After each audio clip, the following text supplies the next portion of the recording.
аралыктан добуш берүү системасын колдонсун деп. Ошонун негизинде биз ушул системаны мына өзүңүздөр көрүп атасыздар, азыр иштеп Кудай буюрса бүтүп калдык. Ошол жаңы ушул системаны аралыктан добуш берүүнү келе жаткан 30 ноябрдагы Жогорку Кеңештин депутаттарынын шайлоосунда колдонобуз. Бул эмнени түшүндүрөт? Мисалы, сиз кайсы жерде катталгансыз? Нарында.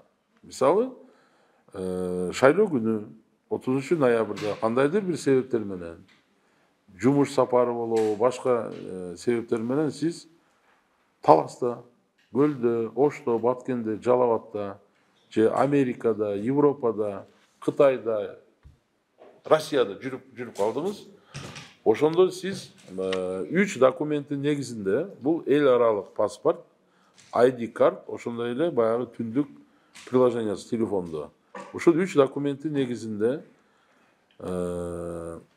каалаган шайлоо участкаңызга барып, ушул 3 документтин негизинде идентификациядан өтөсүз. Сизге ошол жерде Россия болобу, Америка болобу, сизге Нарын округунун бюллетенин чыгарып берет.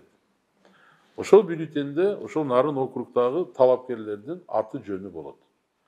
Сиз ошо каалаган бир талапкерге белгини коюп, добушуңузду бересиз, бир гана талапкерге. Ал аял болушу мүмкүн, эркек болушу мүмкүн. Бүттү. Буну менен биз эмнеге жетишип атабыз? Биздин жарандарга, сыртта жүргөндөргө, же болбосо Кыргызстандын ичинде, бирок өзүнүн округунда эмес жүргөн жарандарга максималдуу түрдө шарт түзүп берип атабыз. Конституциялык укугун колдонгонго.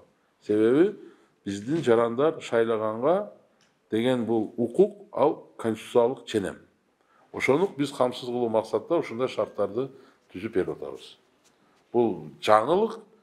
Кудай буюрса, буну менен эмнеге биз жетишебиз? Катышуунун көрсөткүчүн жогорулатканга жетишебиз деген үмүт бар да. Анан негизинен ушу шарт түзүүдө.